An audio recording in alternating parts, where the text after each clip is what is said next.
ያፌትና ቢኒ ከሞት ተነስተው መጥተዋል። ያፌትም ኤፍራታን የገዛ ወንድሙን ሚስት በመውሰዱና እንዲሁም ደግሞ በጉልበቱ የኔ ናት በማለትና እንዲሁም የገዛ ወንድሙን በመበደሉ በጣም ተጸጽቶ እንዳለ የወንድሙ ነገር አላስተኘው ብሎም ምክንያቱም ደግሞ ኤፍራታን በጉልበቱ ወስዶ ወይም ደግሞ እያስፈራራ ያደረገው ነገር አሁን ላይ ተጸጽቶ እያስለቀሰውም ይገኛል። እናም ናታን በተኛበት እየመጣ በጣምም የሰራው ስራ በጣም ተጸጽቶ ቆይ ግን እንዴት ነው ወንድሜን እንደዚህ የበደልኩት በማለት በመጸጸቱ ናታንንም ይቅርታ ለመጠየቅ ሞክሯል። ቢኒም ቢሆን ተደብቆ እሷ ራሷን ስታ በምትወርቅበት ሰዓት እየመጣ እያነሳ እየደገፈ ቤቷ ድረስ እያደረሰ ነገር ግን ደግሞ ማንነቱን ሳያሳይ ተሸፍኖ ጺም ደግሞ ምነው አንተ ምን ሆነ ነው? ቆይ ለምንድን ነው ሁልጊዜ እየመጣህ የምደግፈኝ ምን ስለሆንክ ነው ትለዋለች። ምክንያቱም ደግሞ ቢኒያም ተደብቆ እየመጣ ጺን ስለበደላትና እንዲሁም ደግሞ በተለይ የወንድሜ ገዳይ ነው ብላ ስላሰበችው ወይም ደግሞ ቢኒያምም ናታንን እንደገደለውና ወይም ደግሞ ከያፌት ጋር አንድ ላይ በመሆናቸው በዛ በመጸጸት ጽዮንም እሱን እንዳለ ረስታ ግን ደግሞ ራሷን ስታ በጣም ሱሰኛ ሆና መንገድ ላይ የሚወደቀች ነገር ግን ደግሞ ጉዳት እንዳይደርስባት እየጠበቀ ልትወርቅ ስትል እየደገፈ ቤቷ ድረስ ያደርሳታል። እናም ጽዮን ደግሞ ቆይ አንተ ምን ስለሆንክ ነው እንደዚህ የምትንከባከበኝ? የሆነ አንድ ታሪክ ልንገርህ። 2 ፍቅረኛሞች ነበሩ። እናም በጣም የሚወደዱ ነበር። ለካስ በጣም ካዲ ነበረ ያፈቀረችው። ምክንያቱም ደግሞ የገንዛ ወንድሟን ሊገልባት ነበር በማለት ተነግረዋለች። ይህ ማለት እንግዲህ የራሷንና እንዲሁም የቢንያምን ታሪክ ነበር የነገረችው። ቢንያምም ደግሞ ተሸፍኖ እስከሆነ ድረስ የራሱም ስለጸጸተው ይህን ነገር ጽዮን ስትነግረው በጣም የሚሰማዋል። በተለይ ያፌት ያደረገው ነገር በጣም ቆጭቶታል። ምክንያቱም ደግሞ አላስተኛና አላስቆም ያለው ናታን እየመጣበት ነው። እናም ቆይ እንዴት ነው የኔ ሚስት እንዴት አንተ እንደዚህ ትወስዳለህ እና እንደዚህ ታደርጋለህ በማለት በተኛበት እየመጣ ሰላሙን አሳጥቶታል። እናም ያፌት ይሄ በዚህ ነገሩ ተጸጽቶ ወንድሙን እንዴት ነው የገንዛ ወንድሜን እንደዚህ ያደረጉት በማለት ነበረ። እባክህን ተወኝ እባክህን እያለም ይማጸነዋል። ናታንም ስራህን አትርሳ፣ ያደረግከውን ሁሉ አትስታውስ እያለ እንቅ አድርጎ ይዞ ግን ደግሞ ያፌት ደግሞ በጣም ይቅርታ እያለም ተጎንብሶ እያለቀሰ ናታንን ይለምነዋል።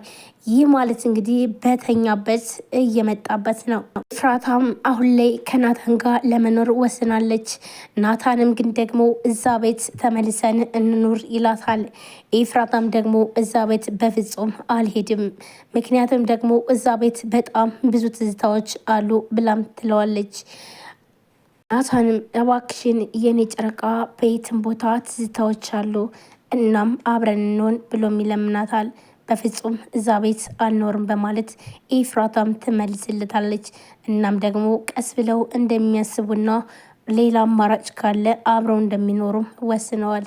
ነገር ግን ደግሞ አሁን ላይ ያፌት እየተጸጸተና እንዲሁም ደግሞ በፊት ሲያደርግ የነበረው ወይም ደግሞ የገንዛ ወንድሙን ብዙ ነገር ሲበድለው እንደነበረ ይህን ነገር ሲያስታውስ በተለይ ደግሞ ከቢንያም ጋር አብሮ ተባብረው የገንዛ ወንድሙን ለመግደል እንደተነሳም ይሄ ሁሉ ነገር በተኛበት እየመጣ እየጸጸተው ቆይ ግን እኔ ምን አይነት ሰው ነኝ? እንዴት ነው እኔ ወንድሜን እንደዚህ እየበደልኩት በገንዛ ወንድሜ ላይ እንዴት እንደዚህ ሰራለሁ በማለት እየተጸጸተ። ሰላም ጤና ይስጥልን ውድና የተከበራችሁ የቻናሌ ቤተሰቦች እንዴት ናችሁ? እንግዲህ ዛሬም በአዲስ ቪዲዮ መጥቻለሁ። ሐረግ ቀጣይ ክፍል ይዤላችሁ መጥቻለሁ። ሐረግ ድራማ እንግዲህ ሁላችንም እንደምናውቀው ቢንያምና እንዲሁም ያፌት እንደሞቱና እንዲሁም ናታን የሚባል ልጅ ማለትም ኤፍራታና እንዲሁም ናታን አንድ ላይ እንደኖሩና እንዲሁም ኤፍራታ ያረገዘችው ልጅ እንደወለደችውና ስሙም ያፌት እንደነበረ ነበር የምናውቀው። ነገር ግን ደግሞ በሚያሳዝን ሁኔታ ኤፍራታ ያፌት የሚለውን ልጇን እንዳጣችውና እንዲሁም ደግሞ በጣም ተጸጽታ ማለትም የልጇ ሀዘን በጣም ጎድቷትም እንደነበረ ሁላችንም አይተናል ማለት ነው። ያፌትም እንግዲህ ባደረገው ነገር ተጸጽቶ ያፌትና እንዲሁም ቢኒያም በህይወት እንዳሉና እንዲሁም እንዳልሞቱ ሁለቱንም አይተናቸዋል ማለት ነው። ይህ ማለት እንግዲህ በባለፈው ክፍል ያፌትና ቢኒያም እንደሞቱ ነበረ እያሳየ ማለት ነው። ነገር ግን ከሞት ተነስተዋል ያፌትም ሆነ እንዲሁም ቢኒያም ማለት ነው። ቢኒያምም እየተደበቀ ፂን ራሷ ስታ ሰክራ ስትወድቅ ግን ደግሞ እየደገፈ በምትጠጣበት ቦታ ቆሞ እየጠበቀ ነገር ግን ራሷን ልትስት ስትል ሂዶም እየደገፋትኝ ቤቷ ድረስ ያደርሳታል። ጽዮንም ደግሞ ይህ ጥያቄ የሆነባት ቆይ አንተ ግን ማነህ? ምን ስለሆንክ ነው እኔን የምታግዘኝ? ብላም ትለዋለች። እናም እሱ ግን ደግሞ ስለተሸፋፈነ በፍጹም ጽዮን ማንነቱን አላየችውም። ነገር ግን ራሱ ቢኒያም ነው። ቢኒያም በጣም ተጸጽቶና እንዲሁም ደግሞ አፈቅርሻለሁ የሚላት ፍቅረኛው ወንድምን በመግደሉ ወይም ደግሞ ማለትም ናታንን ተደብቆ ከያፌት ጋር ተባብሮ በገንዘብ አሳልፎ ናታንን ስለገደለው በዚህ ተጸጽታ ወይም ደግሞ ራሷን ስታ ማለት ይቻላል። ምክንያቱም ደግሞ ጽዮን ራሷን እየሳተች ነው የምትጠጣው ብዙ ነገርም የምታደርገው ማለት ነው። ግን ጽዮንን ለመካስ የፈለገው ቢኒያም ተደብቆ እንዳትጎዳ ቤቷ ድረስ እያደረሳት ይገኛል። እናም ጽዮንም ደግሞ ግራ ያጋባትኝ ቆይ አንተ ማን ስለሆንክ ነው እኔ ልታግዘኝ ወይም ደግሞ ልትረዳኝ የፈለግከው በማለት ትጠይቀዋለች። ኤፍራቷም ልጇን ስላጣች በጣም ተጎድታ ያለ ነገር ግን ደግሞ ከስር ከስር የሚከታተላት ሰው አለ። እናም ያን ሰው ቆይ ግን አንተ ደግሞ ምን ስለሆንክ ነው ለምንድን ነው የምትከታተለኝ ብላ ኤፍራቷም ጥያቄ ታነሳልታለች። ነገር ግን ደግሞ ምንም ተልዕኮ እንደሌለውና ነገር ግን እሷ ቀስ እንድትልና ኤፍራታ ራሷ እንዳትጎዳ እባክሽን እንዳትጎጅብኝ በማለት ሲላትም ኤፍራቷም በጣም ትበሳጭና ስለኔ ምን አገባህና ነው ምን ይመለከታል ብላም ስትለው አይተናል። ናታም ደግሞ ድጋሚ ህይወቷን እንዳይበጠበጥበትና እንዲሁም ደግሞ ልጇን ብታጣ ነገር ግን ደግሞ ከምትወደው ናታን ጋር አብራ ለመሆንም ወስናለች። ነገር ግን የሚከታተላት ሰው ግራ አጋብቶታል።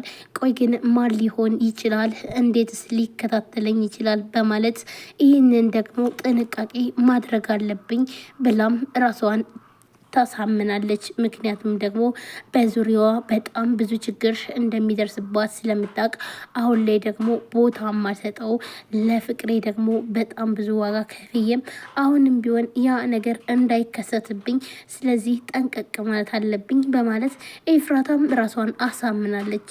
ሆንም ቀን ከሌሊት እየሰከረችና እንዲሁም ደግሞ ራሷን እየሳተች የምትመጣበት ምክንያት እሷ የምታፈቅረው ራሱ ቢኒያም ስለከዳት ነው። ምክንያቱም ደግሞ የከዳትኝ የራሷ ወንድሟን በመግደሉና እንዲሁም ደግሞ እንዴት ነው ከኔ ጋር የሆነ